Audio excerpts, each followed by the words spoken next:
Olá, pessoal. Eu sei que falar de idade é sempre um problema, mas nesse caso, o texto tem várias idades. E aqui nós vamos tratar dessas três primeiras, que são tão importantes para o conteúdo do seu texto, que é a intencionalidade, a intertextualidade e a informatividade. Eu sei que no concurso de vocês, no EAOF, a banca não tem pesado muito a mão quanto à informatividade, mas eu sei que você vai ficar muito mais tranquilo se você tiver conteúdo suficiente para fazer uma boa redação e não ficar só nos textos de apoio e naquilo que é senso comum. Isso vai valorizar a sua redação. Vamos lá? Intencionalidade é a função do meu texto. Para que vai servir aquele texto? É para divertir? É para fazer chorar? É para apaixonar, por exemplo, uma poesia? Cada texto tem uma intenção. E há autores que, na realidade, dizem que qualquer forma de comunicação tem uma intencionalidade.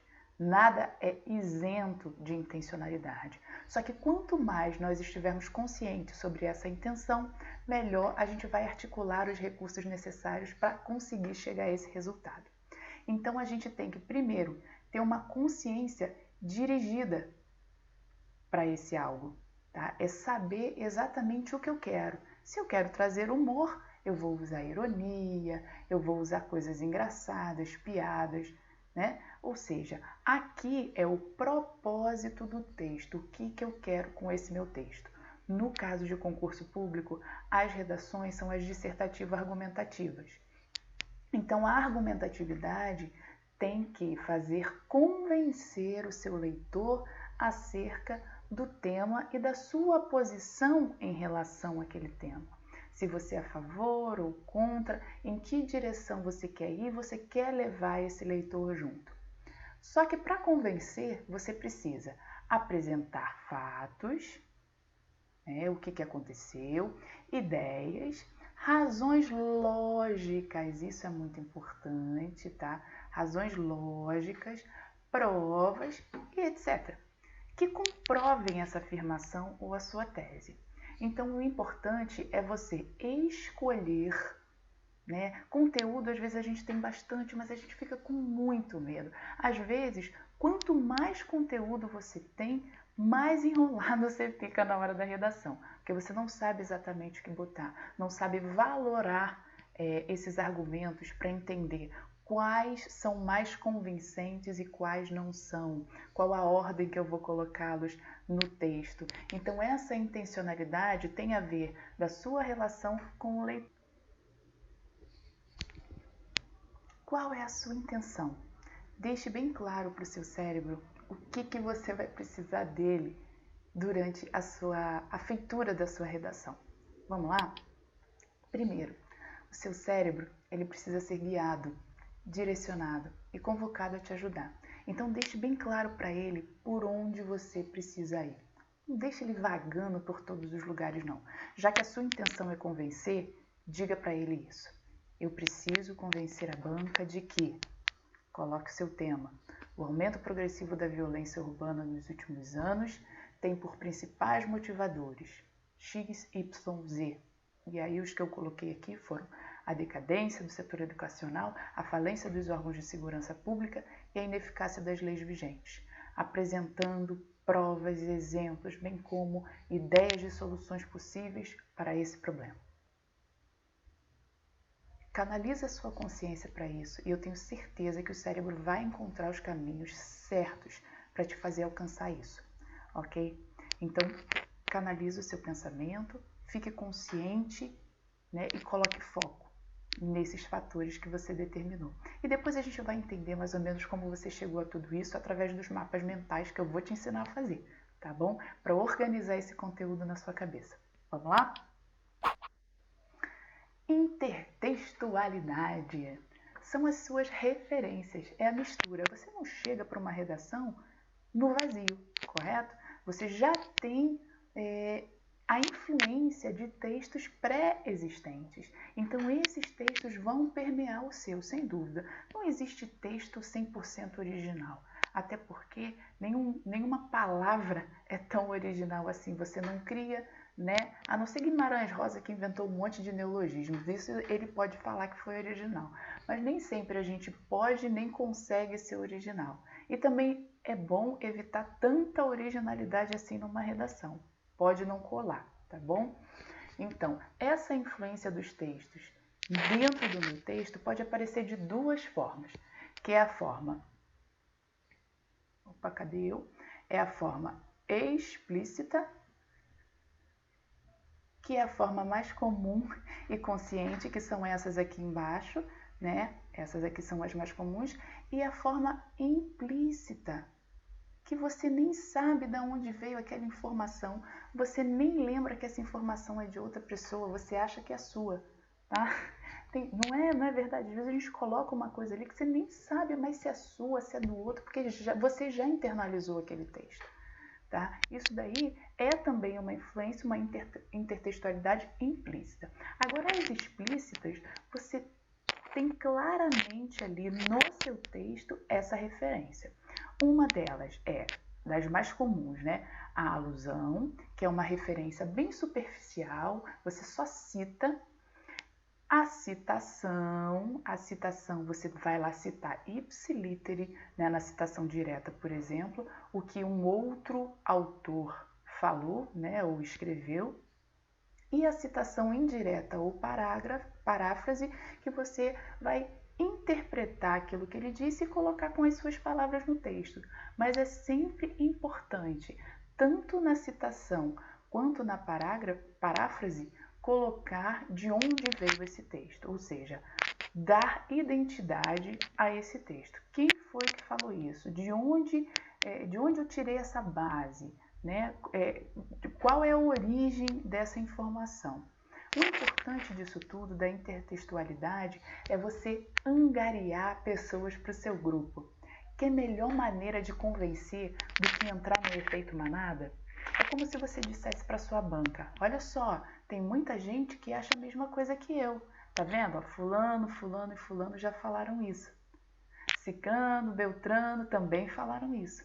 Então, você aumenta, você diz que você não está sozinho, você faz parte de um coletivo. Esses intertextos vão dando base e sustentação para os seus argumentos. Então é importante sempre você usar isso. Não fica parecendo que essas ideias são só suas ou que você as inventou. E muito mais do que isso, diz que você está ligado às outras informações, às outras pessoas, à TV, à rádio, à revista. Né? Você faz essas referências a todos esses outros mecanismos de comunicação, ok? Então vamos lá. O texto é um tecido, é sempre construído por textos anteriores, o que eu já falei, eles vão dar credibilidade ao seu texto, fornecem argumentos, ou seja, vão dar base para os seus argumentos também, além das estruturas exemplares. Eu digo estrutura como organização frasal ou organização do pensamento, ok? Citação indireta ou paráfrase. Segundo Thomas A. Kempis, só o hábito vence o hábito. Logo, é preciso aplicar o máximo de esforço consciente na consistência e repetição de nossas ações, até que essa novidade se torne tão natural quanto o hábito anterior já superado. Por exemplo, num texto sobre saúde, eu poderia usar essa frase, né, do Thomas E. Kempis, não só num texto sobre saúde, mas sobre vários outros assuntos, porque o hábito é sobre o ser humano. Né? E sendo do ser humano, pode ser utilizado em vários outros temas, sobre estudo, sobre atividade física, sobre, enfim, o que você quiser, você pode utilizar isso. Só que eu coloquei, você está vendo, dentro do meu texto, eu revisitei isso, não foi uma descoberta minha, não fui eu que inventei isso, mas eu sei quem falou isso e vou usar o que ele falou para dar base à minha argumentação. Essa é a citação indireta ou a paráfrase, é um dos tipos de intertextualidade que você pode utilizar. Citação direta vai vir entre aspas, né? A maioria delas, até porque você não vai utilizar uma citação direta muito grande dentro da sua redação. Não tem nem porquê. Você até perde ponto por isso, porque é como se você não fosse mais tão o autor do seu texto, já que uma boa parte dele não foi escrita por você. Então, prefira citações diretas curtas. Não sei, só sei que foi assim. É como se o personagem Chicó, de O Alto da Compadecida, tivesse inspirado muitos dos nossos políticos investigados, já que sua máxima pode substituir, sem perda de significado, a maioria das respostas dadas. Então, por exemplo, se eu tiver que fazer um comentário sobre a Lava Jato e sobre a irresponsabilidade dos nossos políticos, de tudo que acontece dentro do seu próprio governo, né? Ninguém sabe de nada, ninguém viu nada, ninguém conhece nada, né? Esse seria, por exemplo, um argumento que eu poderia utilizar numa citação direta. A alusão. A alusão eu vou fazer uma referência superficial, eu não preciso nem transcrever exatamente sobre aquilo que eu estou falando. Por exemplo, como no livro de Gênesis, ainda hoje o verbo é capaz de criar mundos e realidades, mesmo que baseado em inverdades ou suspeições. Lá no Gênesis, Deus, quando cria o mundo, quando cria tudo, diz: e no princípio era o verbo, e foi o verbo, foi proferindo a palavra dele que tudo foi criado, correto? E hoje em dia a gente também cria mundos, a gente também cria realidades através da palavra. Vide a publicidade, o jornalismo e as fake news, né? Depois que foi jogado na rede como verdade, provavelmente vai ser muito difícil tirar de lá. Tá? Então você cria mundos e cria realidades através do verbo. E tá aí, poderia ser aí alguma coisa nesse tipo, né? É só uma ideia, essa é a alusão.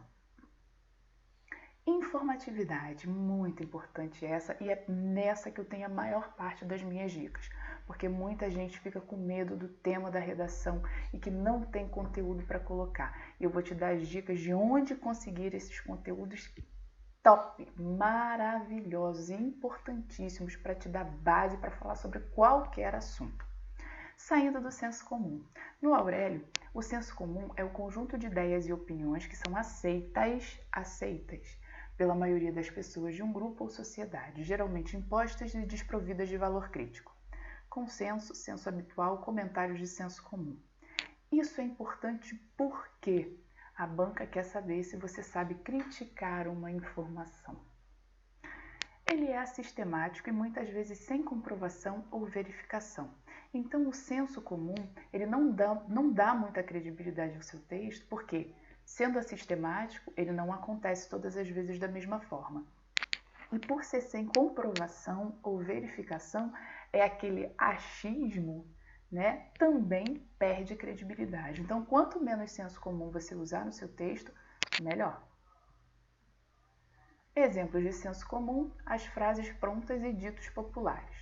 Fechar com chave de ouro, uma corrida frenética, por último, mas não menos importante. O que esse senso comum faz com o nosso cérebro?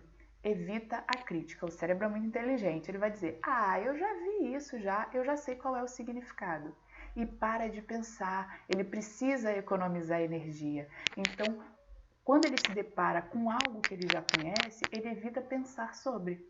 Então, essa novidade, manter-se de olhos abertos, é importante. Já dizia Machado de Assis, as retinas tão fadigadas. É isso mesmo. Se você olha sempre o mesmo texto, a mesma expressão, o mesmo dito popular, você já não pensa mais sobre isso. E é isso que a sua banca não quer. Ela quer que você pense e que faça ela pensar também. Quando um não quer, dois não brigam, é melhor sobrar do que faltar, a justiça tarda, mas não falha. Não é que essas expressões estejam erradas, muitas delas têm até um certo grau de verdade, né? Só que o que é importante é você reinventá-la, né? Tentar escrever a mesma ideia com palavras diferentes, e por isso que é bom melhorar o seu vocabulário. Aí, vamos voltar. Expressões, né? Expressões comuns a todos os tipos de temas, por exemplo. Buscar a paz mundial, é preciso se conscientizar. E se é preciso se conscientizar, aparece em qualquer lugar. Então, essas estruturas já prontas, né, para encaixar ali, não são muito legais, né? Eu fico imaginando o avaliador da banca vendo aquilo em todas as redações. Deve ser muito chato. Jesus Cristo. Senso comum. O senso comum são essas ideias comuns, né? Por exemplo, essa de mulheres dirigem mal. Gente, pelo amor de Deus, né? Se você disser que eu dirijo mal, até vá lá, porque eu dirijo mesmo. Mas nem todas as mulheres dirigem. Vamos né? Vamos ser justos. Que homens são bagunceiros, gente? Pelo amor de Deus, nem tanto, né? Tem homem que é mais organizado do que mulher. Então, quando você generaliza, quando você bota essas ideias de senso comum, generalizando tudo, que todos são assim, isso prejudica muito, né, o seu texto, porque não são, né? Não são, é assistemático. Lembra que a gente falou? É assistemático. A corrupção é a herança dos portugueses. Isso vem sendo repetido, mas ninguém sabe se isso é verdade ou não, gente. Pelo amor de Deus, essa é uma herança que você não precisava mais carregar, né, querido? Você já podia ter deixado lá atrás, né? Quantos séculos já se passaram que os portugueses meteram o pé e você fica carregando essa corrupção aí nas suas costas? Não dá certo não, né? Já dá para superar. Evite generalizações. Características da baixa informatividade. Falta de originalidade. Originalidade não tem nada a ver de ter que reinventar a roda, tá ok? Você já pode pegar algo que está pronto, né? E dar uma mexidinha, reinventar, né? Interpretar, refazer, colocar sua cara ali. Não precisa reinventar a roda não, calma. Esvaziamento de sentido. Deixa eu falar um pouquinho sobre isso. Já até comentei, né? As coisas quando são muito repetidas, elas perdem o seu valor crítico. Eu não preciso mais criticar aquilo, eu já sei o que é. O cérebro entende isso. Então essa repetição vai esvaziar o sentido do seu texto. Por exemplo, outro dia eu estava ouvindo até um comentário de um autor sobre o termo amigo, né? Que teve o seu sentido esvaziado, ou seja, tudo aquilo que se reconhecia como características de amigo, hoje já não se tem mais. Se fala a palavra amigo de uma forma tão comum, né, tão corriqueira para todo mundo, que se esvaziou o sentido, já não é mais algo tão importante. E assim como é o amor, enfim. Então, esse esvaziamento de sentido, cuidado para não fazer isso no vocabulário do seu texto. A ausência do senso criativo e senso crítico. Criativo porque não vai trazer nada de novo. E crítico porque, já que você vai colocar uma coisa repetida, ninguém vai precisar pensar sobre, ok? Pouca habilidade para criar seus próprios argumentos, já que você só está pegando ideias de senso comum, então você não está criando, você só está recebendo aquilo. E a desinformação. E nesse caso aqui, a desinformação é diferente, tá? Porque existe a desinformação de você não saber, ok? Ou seja, estou desinformado, não sei sobre esse assunto. E existe a desinformação hoje, que tem sido muito falada, que é saber mal sobre aquilo. Saber pouco. Ou te informarem de uma forma incorreta, justamente para te persuadir a pensar daquela forma, ok? No caso aqui, essa desinformação é você estar alheio às novidades e às informações. Aqui eu vou te dar um exemplo que foi maravilhoso que eu vi semana passada ou retrasada. Durante aquela votação, né, da prisão em segunda instância do Lula, logo na mesma semana, se eu não me engano, a Raquel Dodge fez um pronunciamento, a procuradora, em que ela começava com: a justiça que tarda é sim falha. Olha só, a justiça que tarda é sim falha. Então você vê que ela pegou uma ideia de senso comum, um ditado popular, e reinventou, reescreveu, alterando, invertendo a sua ideia principal, o conteúdo. Ou seja, se demorou, o fator tempo hoje é muito importante. Se demorou é porque a justiça não foi feita. Então ela mostrou originalidade, ela fez com que uma expressão que já tinha o seu sentido esvaziado conquistasse um novo sentido surpreendente. Então mostrou criatividade e senso crítico, ou seja, inverteu tudo. Olha como isso não poderia acrescentar e valorizar o seu texto. Presta atenção. Para mostrar informatividade.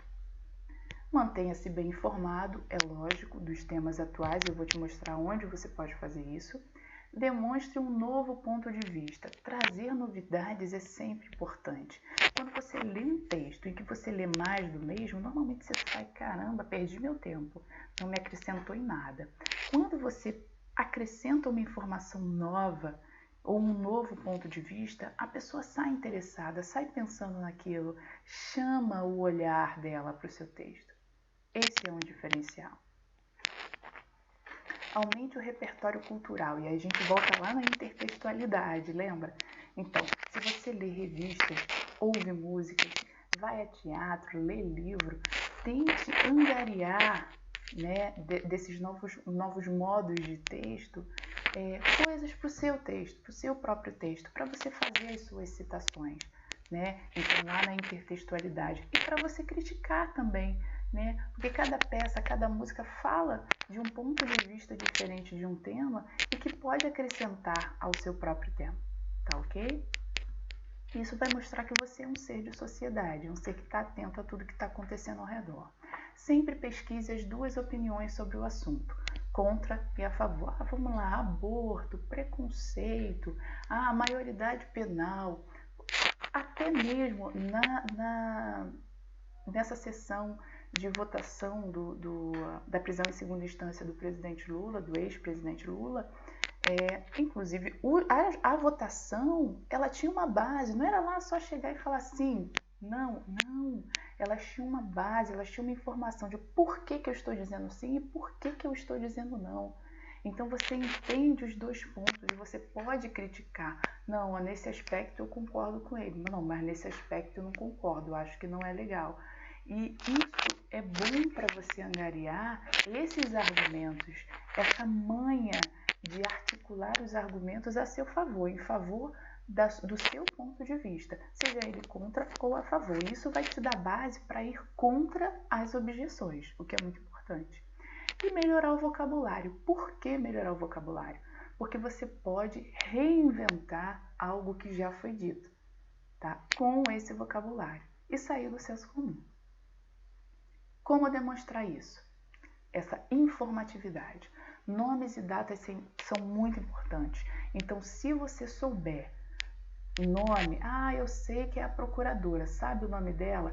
Eu sei que é a presidente do STF, sabe o nome dela? Eu sei quem falou a frase tal. Coloque. Isso mostra que você sabe exatamente sobre o que você está falando. Datas, se você sabe a data, coloca a data também, é muito importante. Novas opiniões, descobertas e inovações.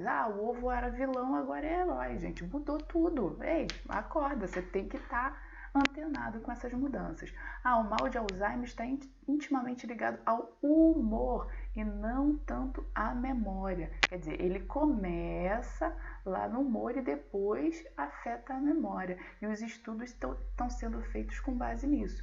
Olha só que descoberta, né? Se você inclui isso dentro da sua redação ou, né, das informações que você está colocando ali, olha só que novo, às vezes a pessoa não sabia disso. Skype com conversas traduzidas simultaneamente que podem diminuir as barreiras linguísticas. Então, o tema aí é globalização, é comunicação. Olha só que argumento legal para você colocar. Então, isso aí é informatividade. É você estar antenado com as novidades. Associe o assunto ou o tema a livros, histórias e músicas. Já falamos sobre isso. Então, o seu acervo cultural é muito, muito importante para te dar base para os seus argumentos e para o seu texto. Opiniões contrárias vão te dar suporte para as objeções, vão fortalecer os seus argumentos. Tinha uma médica que ela falava que ela contratava uma pessoa só para questionar as certezas dela. O que isso fazia? Fazia com que ela procurasse mais e mais argumentos e testasse mais vezes e quisesse comprovar para outra pessoa que ela estava certa. E isso só deixava ela mais certa. E a outra pessoa tinha esse dever, o dever de ir contra e de questionar. Não, é isso mesmo, não acredito não. E se você fizesse assim, assim? E se fosse assim, assado? E foi assim que ela chegou no fim do estudo dela e conseguiu a cura para uma doença que ela estava pesquisando. Olha só que interessante, né? Eleja os curadores são aqueles que vão canalizar as informações que você precisa, tá? Aqui tem só algumas dicas que eu uso. Por exemplo, os sites especializados em notícias, né, G1, Veja, Exame, Folha, jornais em geral. Os bancos de redações, que além dos temas de redações, ele tem textos de apoio, tem redações corrigidas, ele te dá uma variedade de conteúdo muito grande. Os podcasts, que são excelentes para quem não tem muito tempo de ficar assistindo a vídeo ou ficar com o celular na mão. Você botou ali, baixa o programinha de podcast, bota no seu celular no bolso e vai só ouvindo. É como se fosse uma música, só que é um comentário. É como se fosse um programa de rádio temático.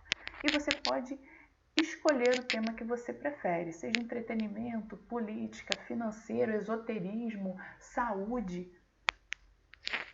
Vai lá e testa, eu acho que você vai gostar. Eu uso muito. Canais do YouTube.